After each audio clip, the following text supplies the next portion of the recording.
Don't even know where to begin. I can't describe how I'm feeling right now or how to process any of this. I made this account initially to see if anyone else has gone through something remotely similar to this, and unfortunately, it's not that uncommon. I apologize in advance for the length of this post. I just needed to get this all out cause I thought I'd go insane. I met my wife, we'll call her Sue, in college. We were both 18 at the time. We hit it off as soon as we went on our first date and were spewing I love yous within weeks of us dating. She kinda pursued me, but I was glad as hell that she did. We shared our deepest insecurities and secrets with each other. And when her dad passed away in her senior year of college, I was there for her through the whole ordeal. Her father had pancreatic cancer. And when he was hospitalized, I'd spend nights at the hospital with her so she wouldn't be alone. We got through it. And that point in time strengthened our bond. She told me she didn't know what she would have done if I hadn't been there for her. She called me her soulmate. I knew I was going to marry this girl, and sure enough, I popped the question about 2 years after we graduated. At that point in time, life couldn't get any better for me. I married the girl of my dreams, had a well-paying job immediately after graduating, and both our families loved us. My best friend, we'll call him Dav, and I had what I could only describe as an unbreakable brotherly bond, or so I thought. We had known each other since 3rd grade, and he was the brother I never had. He was also married and moved away with his wife because she had landed a lucrative job at a big law firm. About a year ago, his wife died in a car crash, and this broke him. He moved back to our hometown after, but he was never the same. I tried to be there for him, but he wouldn't engage with anyone. No one understood the pain he was going through. So I asked my wife if she could talk to him, seeing as she had also lost a loved one, and that maybe Dav could relate better with someone who went through something similar. Yes, I know now that this was a huge mistake. We'd pay him visits daily. She would spend hours on end at his place even without me there. They were going on hikes together, watching movies and not inviting me, grabbing lunch, all things couples do. Now obviously this was far more interaction than I had intended for them to have, and it did make me uncomfortable, but Dav was doing much better from it. It's important to say that Dav and Sue never liked each other before all this happened. This is because Sue always thought he was a douche.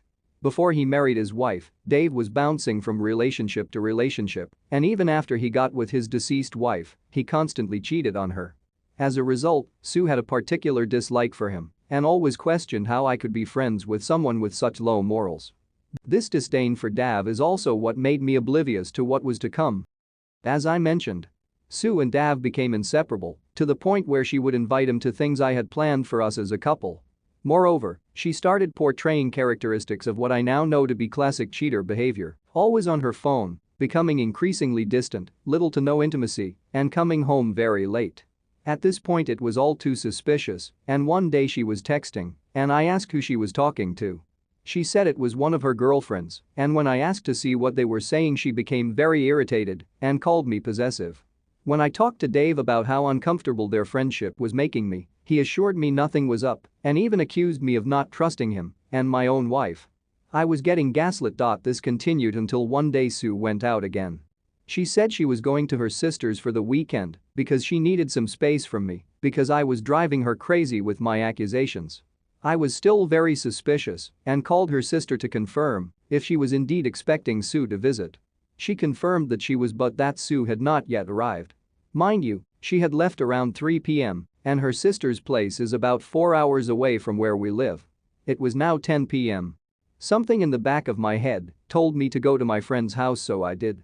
Sure enough, my wife's car is parked a couple of feet away from my friend's house. At this point it was clear as day as to what was going on, and I hate to admit it but I cried hard. After a few minutes I decided to go in and see if this is really what was happening. I went in through the back door which I knew would be open. I quietly made my way in, and I could hear my wife moaning. I was shaking. When I made it to the door of his bedroom I could see through the creak. My wife, bent over on his nightstand. I'll never get that image out of my head. I'm literally crying as I'm writing this down. I pushed the door wide open, and they both froze, staring at me.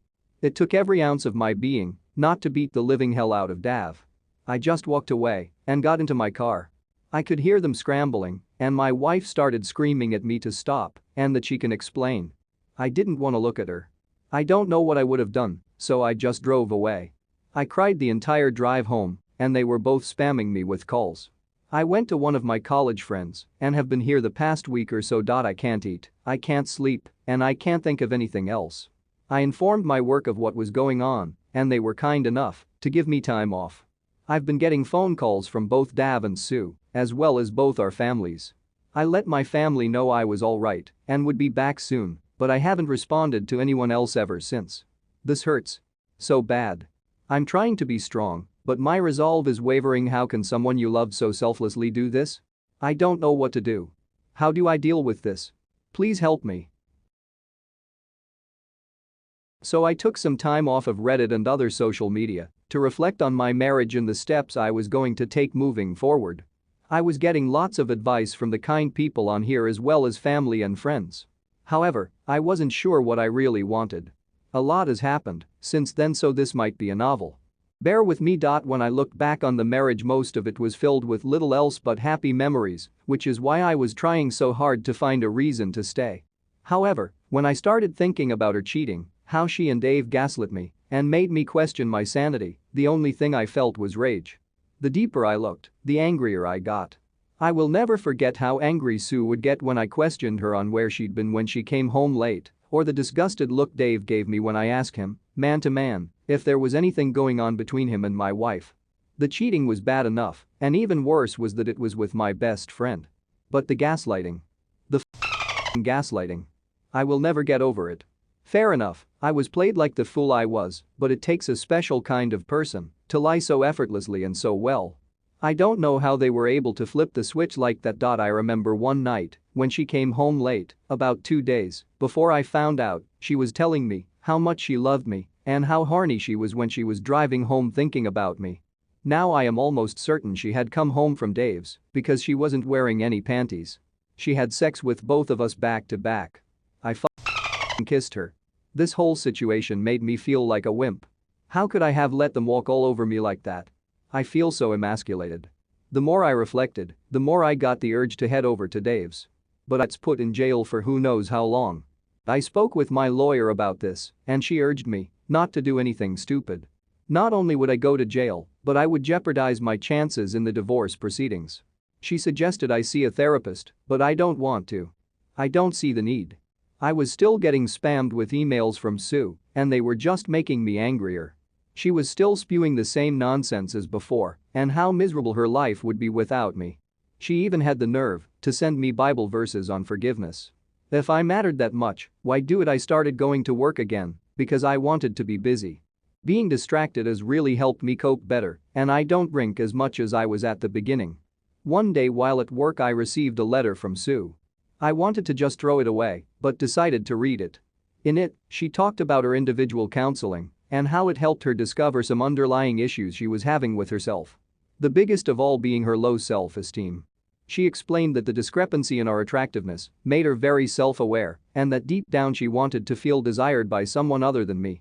According to her, her sister has always been much prettier than her, and this contributed to her low self-esteem. She said that even though she knew I was attracted to her and that I made her feel beautiful, she sought that validation from someone else. She apologized again and said it wasn't an excuse, but that she was simply looking for a way to make sure it never happens again if should I decide to give her another chance. She then proceeded to ask if we could try marriage counseling to work things out. I still didn't respond to anything she or her family sent me at this point. So I just ignored it. Anyway, I started the divorce proceedings and the first order of business was splitting our finances, and unfortunately, I couldn't untangle myself from her without her consent. We each have separate accounts, as well as a joint savings account, and unfortunately, I can't take what I'm entitled to from it without her. Even though I make significantly more than she does and have contributed the most to the money in that account, I'll probably have to split it with her 50-50ths. So I just proceeded with filing the divorce papers. She was served a few weeks ago, and then the shit show started. The very day she was served, she showed up at my apartment with the divorce petition in her hands. I don't know how she found out where I was. We just stared at each other for what felt like forever, and all the pain from that night came back. All the emotions I felt returned with renewed vigor. I almost teared up again, but I didn't. She looked like she had been crying, and she rushed towards me and tried to give me a hug. I gently pushed her away, and this somehow made her hysterical. She started shouting, asking why I was giving up on us so easily and if we could just talk it out. At this point, I figured I just wanted to get away from her. Looking at her gave me a wave of different emotions, so I wanted to get away before I did or said anything I would regret.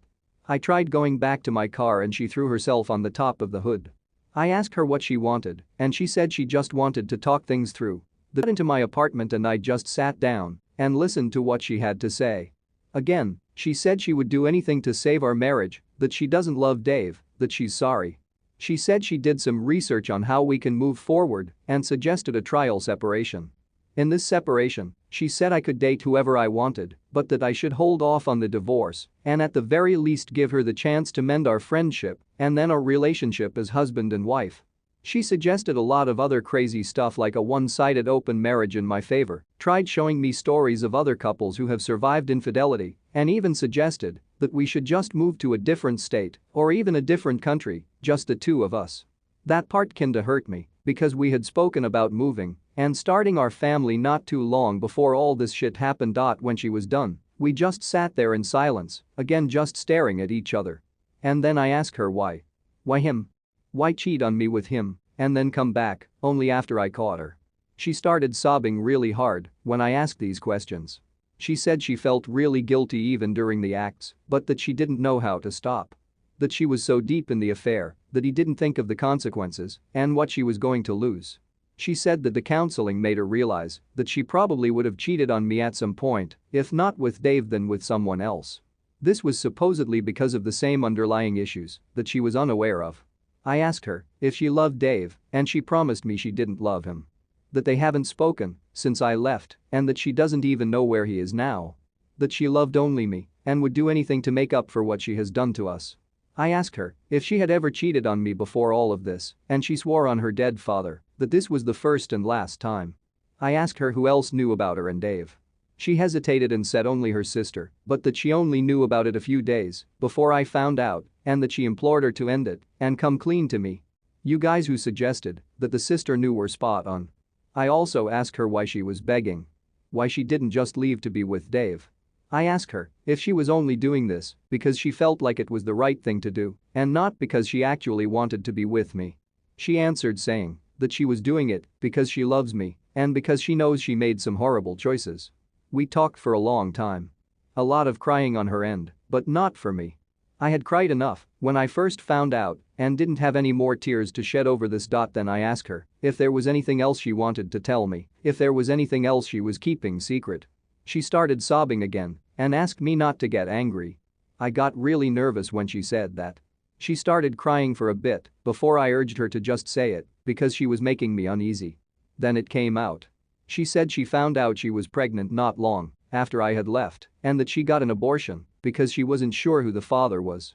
She said she thought if it turned out to be Dave's there would be no room for reconciliation and she felt she had to do it. I couldn't believe what I was hearing. I was in shock and she started begging even more not to let this be the end of our relationship. I just went numb. I asked her to leave and she begged me to stay. That we still needed to talk. All this begging was simply infuriating. Last update would be my last post relating to this matter, but here I am again. It's been about 8 months since my life turned into a shit show, and unfortunately for me things just keep getting worse.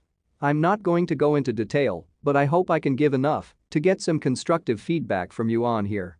You've been far more helpful than you know. The last time I posted Sue was in a pretty bad mental state and fortunately, she got better after some therapy.